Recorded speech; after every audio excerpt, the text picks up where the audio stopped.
Welcome back to Pindrop Perspectives. On this week's podcast, Mark and Jen discuss the psychological horror short Outlet Trail. Let me turn it over to Mark to get us started. All right, let's dive in.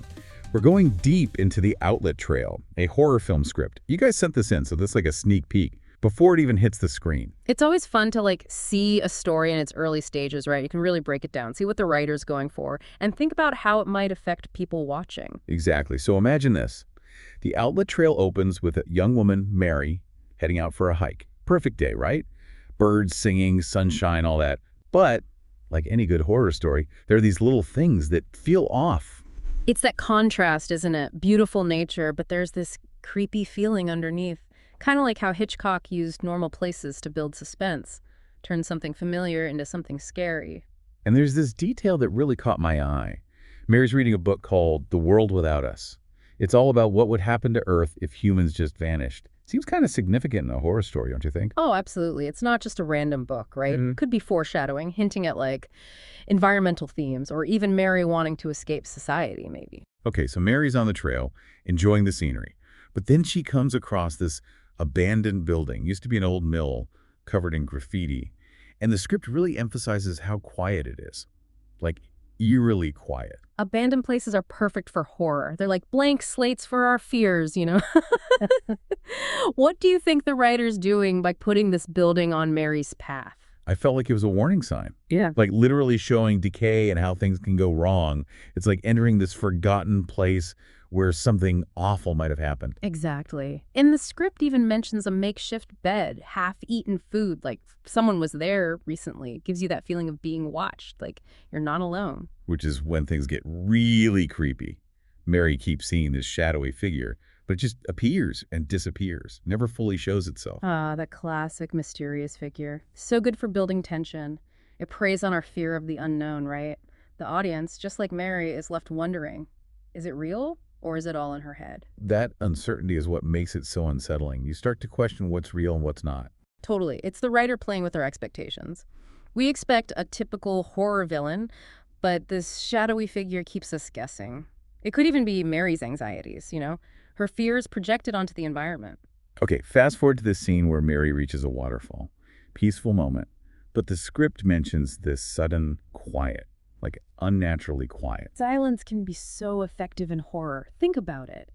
Nature's rarely completely silent. This quiet makes you anticipate something bad. Our instincts kick in, telling us to be careful. It's like the whole world's holding its breath, waiting for something to happen. And then Mary hears branches snapping. She feels like she's being watched. Wow. That primal fear, right? Being hunted, vulnerable out in nature. The writer's building tension, using our senses. It's not just what Mary sees, it's what she hears, what she feels. And we feel it too. And just when the tension's unbearable, she comes face to face with this terrifying figure. The script describes him as having pale, almost peeling skin. He just appears out of nowhere and says, "You drank the water." Whoa. Powerful stuff. That line, "you drank the water," is simple but so creepy. Immediately, the audience is wondering, what's wrong with the water? Is it poisoned? Cursed?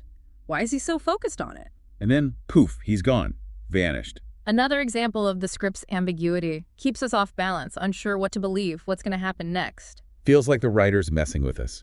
Shows these horrifying possibilities, then snatches them away before we can fully understand. Exactly. It's that dread of the unseen.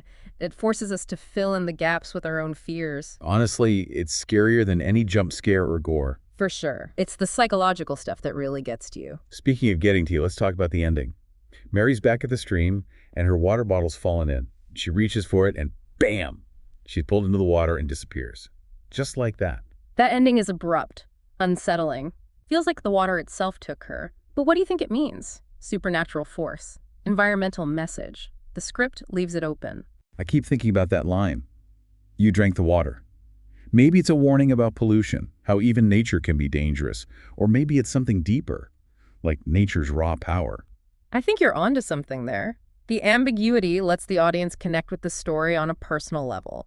It's a reminder that even in familiar places, there are forces we don't understand, forces that can be really dangerous. So, what does this all mean for us, listening to this deep dive into the outlet trail? What are we supposed to take away from this creepy journey? That's a great question, and I think it's up to each listener to decide. But for me, it's a reminder of how nature can be both beautiful and terrifying. It's like that saying, we don't go into the wilderness to escape reality, we go there to confront it. And sometimes that confrontation can be scary. Absolutely. And this script suggests that maybe the scariest things are the ones we can't see or explain. The unseen forces, the doubts in our minds. Chilling, right? The real monsters might not be the ones with fangs and claws, but the ones in our imaginations, feeding on our fears. And maybe those are the monsters we need to face the most. We've covered a lot, but this is just the start of our deep dive into the outlet trail. We've looked at the setting, the characters, and the creepy events. But there's so much more to uncover. We need to dig into the symbolism, the themes, how the writer tells the story, and of course that big question, you drink the water. What does it mean? Stay tuned for part 2, where we'll keep exploring this chilling script. And in the meantime, ask yourself this. If you're hiking on the outlet trail, would you drink the water?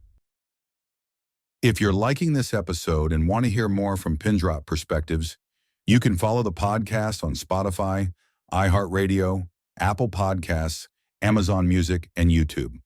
All right, Jen, let's jump back into Outlet Trail. So that creepy encounter, that guy's message, you drink the water. You mentioned pollution before. Do you think this is like an environmental horror story? You know, the more I think about it, yeah. The water's like its own character, right? Gives life, but can also destroy. I see that. Kind of like the birds or Jaws, nature fighting back against humans. And Mary getting pulled into the water at the end, it's almost like she's being punished for messing with this ecosystem. Or maybe it's showing how connected we are to nature. We try to control it, but it's really powerful. That connects back to the book, The World Without Us. Like Mary wants to escape humans, go back to nature. But then nature consumes her. It's that classic paradox, wanting to escape civilization, but then facing nature's raw power. The beauty and the danger. So how does nature's duality play into the horror? We talked about tension, the unseen, but there's also a physical threat. Definitely. The script uses some vivid imagery, especially that creepy guy. His skin, pale, peeling. It taps into our fears of disease, decay, like our bodies breaking down. Like he represents the dark side of nature. Entropy, decay, always there just under the surface. And the way he just appears and disappears, it's unsettling. Like he doesn't follow the rules of reality. Which brings us back to, is he real? Or is it all in Mary's head? Does the script lean one way or the other? I think that's the brilliance of it. It's left open. The audience gets to decide their own interpretation. So it's not just horror, it's psychological thriller too. We're questioning Mary, wondering if anything is actually happening. Exactly. That uncertainty adds another layer of tension. Like a nightmare. You don't know what's real. Speaking of nightmares, that ending really stuck with me. Mary reaching for her water bottle, and suddenly she's gone. It's powerful symbolism. Things can change so fast. Simple actions, big consequences. Or maybe it's a surrender to nature, accepting that we're at its mercy. And she's reaching for water, the thing that keeps her alive, seeking life and facing death at the same time. Powerful image. The cycle of life and death. Creation and destruction. Always happening. We've talked about themes, symbolism. What about how the story is written? Anything stand out to you? The foreshadowing is really well done. From the start, little hints that something's wrong. The book Mary's reading, The Quiet Forest. Building that sense of dread even before the scary stuff happens. Right. The writer pulls you in, makes you feel Mary's paranoia, like you're experiencing the horror with her. I also noticed the language is very minimal. Short but powerful. Like a short story, but for film. Yeah. Uses strong imagery, specific details, but leaves space for your imagination to fill in the gaps. And that actually makes it scarier. The writer trusts us to imagine the horrors ourselves. It's a smart approach. The power of suggestion. Sometimes what you don't say is the most terrifying. So, as we finish up part 2, what are the big takeaways for our listeners? The Outlet Trail is a masterclass in atmosphere, suspense, psychology. It stays with you after you finish, makes you think about nature, our perceptions, and fear itself. This deep dive has been great, but it's also raised more questions than answers. Who's that mysterious figure? What's the meaning of the ending? And what would you do on the outlet trail? Great questions. We'll explore them more in part 3. But for now, think about the ambiguity. Embrace the unease. And remember, the scariest monsters might be the ones we create ourselves. Simon scurried from the chair to his normal spot on the couch, where he lit a golden bowl on a wood stem pipe and puffed away. John soon joined him, and they passed the pipe between them several times. No one else joined them, however, as most kept to themselves, quietly preparing for the tales. Alone among them, Cage slowly paced around the room, not nervously, but silently, comfortably. He was keenly aware of his surroundings, yet almost uninterested.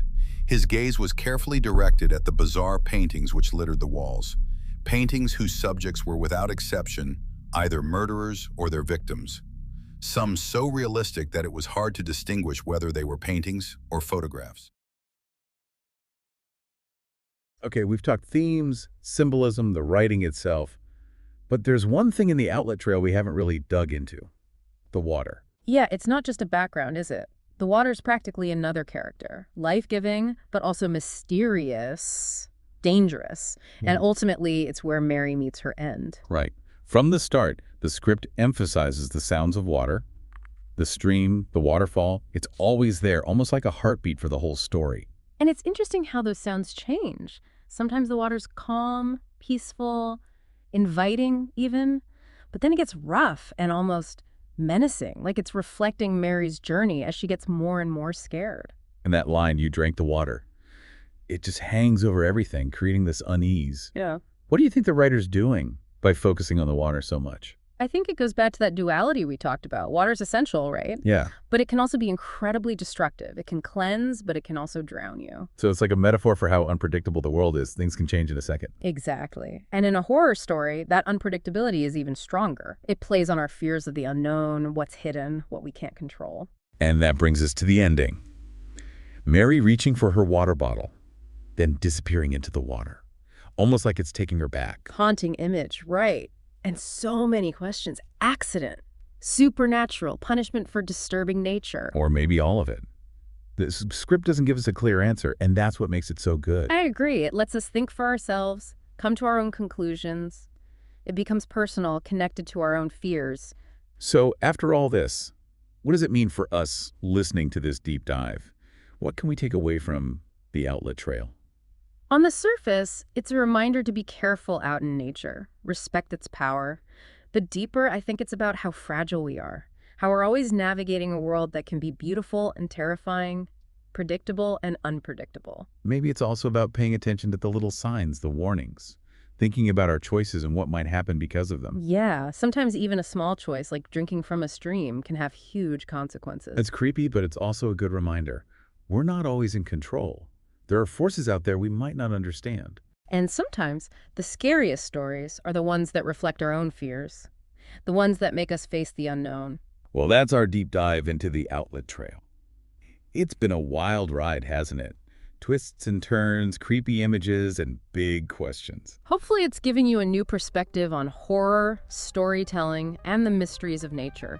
And even though we're back in our own safe reality, the feeling of the outlet trail might stick with you. And next time you're hiking, you might think twice before you take a drink from that stream. You never know what's really out there. Thanks for joining us. If you enjoyed this episode and would like to read Outlet Trail, you can contact Pindrop Entertainment for a copy. Next week, Mark and Jen look at a story about a young man who lost his way. Until then, remember, keep your perspective open. Artificial intelligence was used to assist in generating audio content for this episode.